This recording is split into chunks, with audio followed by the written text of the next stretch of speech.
Olá pessoal, tudo bem com vocês? Vamos então dando continuidade à nossa disciplina de química orgânica. Hoje a gente vai falar um pouquinho sobre pureza óptica e nós vamos ver os três tipos de amostra, né? Os três tipos de composição que as moléculas quirais podem ter, certo? A leitura complementar para essa aula está no capítulo 5 do Paula Bruce, página 193 a 194, e no capítulo 7 do Francis Karen, página 310 a 313. Nós podemos ter três tipos de composição de amostra de moléculas quirais. E aí, aqui nós partimos a nossa discussão dos extremos, tá? Para depois avaliar o que seria um meio termo, que é um pouquinho mais complicado e é o mais usual de nós vermos por aí. O primeiro seria uma amostra, né? Uma composição de amostra enantiomericamente pura. O que isso significa? É eu ter lá num balão, num frasco reacional, apenas um enantiômero dos dois possíveis. Né? Então, tem um carbono assimétrico aqui, certo?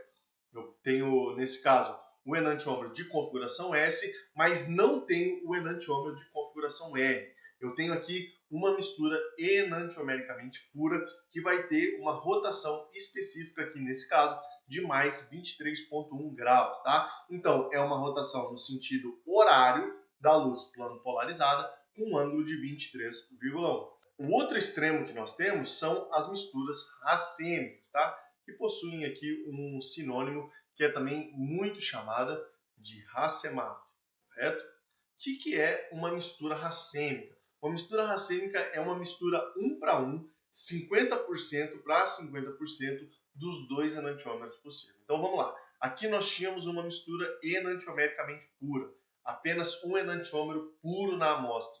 Aqui nós temos os dois em quantidades iguais de 50%, certo? Aí nós vamos ter um racemato ou uma mistura racêmica. Uma coisa interessante, nós vimos aqui, ó, que a rotação específica da mistura enantiomericamente pura era de mais 23,1. Olha que interessante, quando nós temos o racemato, a rotação específica é zero. Por quê? Nós vimos lá anteriormente na nossa aula. Se o enantiômero S girou a luz plana polarizada 23,1 graus para a direita, o R, se ele tivesse puro, ele ia girar a luz plana polarizada 23,1 graus para a esquerda. Como aqui nós temos uma mistura 1 para 1, o que acontece? O giro que os dois enantiômeros fariam na luz plano polarizada é cancelado e a luz plano polarizada não gira, certo? E isso é um indicativo de que nós temos um racemato, uma mistura racêmica em proporção de 50% de cada um dos enantiômeros. O meio do caminho entre esses dois extremos é nós termos uma mistura enantiomericamente enriquecida. O que isso significa? Eu vou ter os dois enantiômeros com as duas configurações possíveis, se eu tiver um carbono assimétrico, né, bonitinho como nós estamos vendo até aqui, só que um desses enantiômeros vai estar em excesso. A amostra, né, a solução ali vai ser enriquecida com um desses enantiômeros. Nesse caso, nós temos um enantiômero de configuração S com 70% e o enantiômero de configuração R com 30%. Vamos lá. Nós vimos lá anteriormente que a rotação específica desse enantiômero aqui, do enantiômero S, é 23,1 grau, girando a luz plano polarizada para a direita, certo? Isso aqui está indicado com o sinal positivo. Entretanto, quando foi avaliado a rotação específica observada para a mistura, foi avaliado que também foi girado para a direita a luz plano polarizada, mas com um grau, né, um ângulo do giro dessa luz menor. Saiu lá de 23,1 e foi girado 9,2 graus. E a pergunta é, como se calcula a pureza óptica? O que isso significa? Como se calcula quanto da amostra é o enantiômero S puro, certo? Porque tem uma mistura, mas uma parte dessa amostra a gente vai considerar o enantiômero S puro. Por quê? Porque a luz plano polarizada ela foi girada. A gente viu que quando os enantiômeros estão em proporções iguais, a luz não é girada.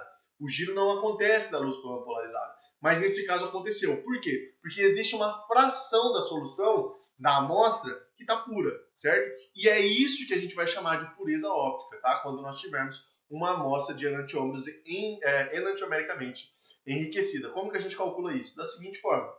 aqui no denominador da equação, a gente vai deixar a rotação específica do enantiômero que está em excesso, certo?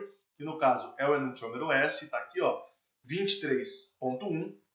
E em cima aqui, no numerador, nós vamos colocar a rotação específica observada da mistura, que é esse valor aqui, mais, também girou para a direita, 9,2 graus, e vamos dividir. Quando a gente faz essa divisão, nós chegamos a um número, nesse caso aqui 0,4, que nós podemos falar que é 40%. O que isso significa?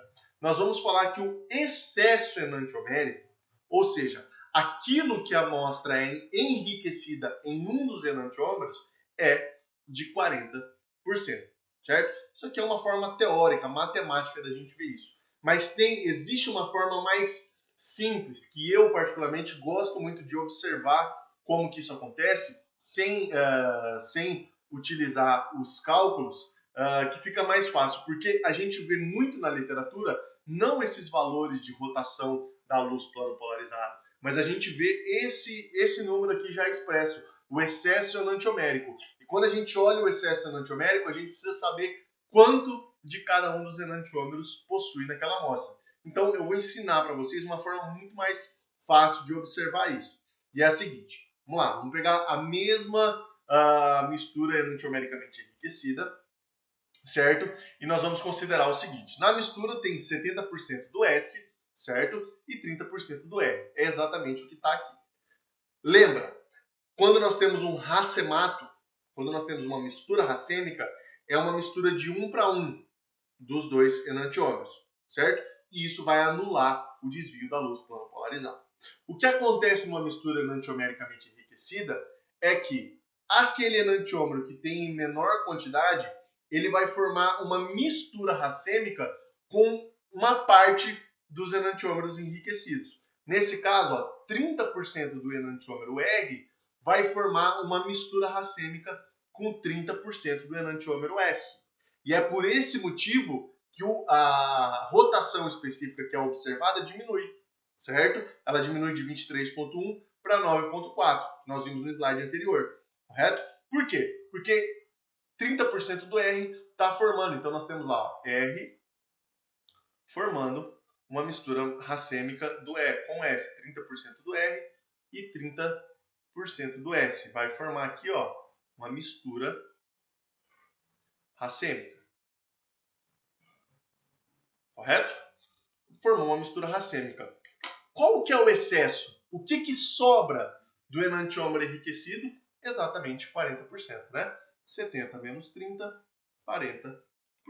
É por essa razão que nós dizemos que a amostra tem 40% de excesso enantiomérico, certo? Vou dar um outro exemplo para vocês. Imagine que eu tenha uma amostra lá de 2 enantiômeros e alguém me diz que possui 90% de excesso enantiomérico. Vocês vão ver muito esse Ezinho, dois Es, E. tá? Excesso enantiomérico.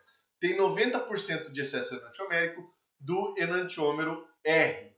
O que isso significa? Significa o seguinte, que 90% é só R, certo? 90% é só R. E os outros 10% é uma mistura de R com S. É 5% de cada um, certo? Então, 90% é só R, 90% é o excesso enantiomérico e os outros 10% é 5% de R, formando uma mistura racêmica com 5% do enantiômero S, tá? E aqui a gente tem um racemato.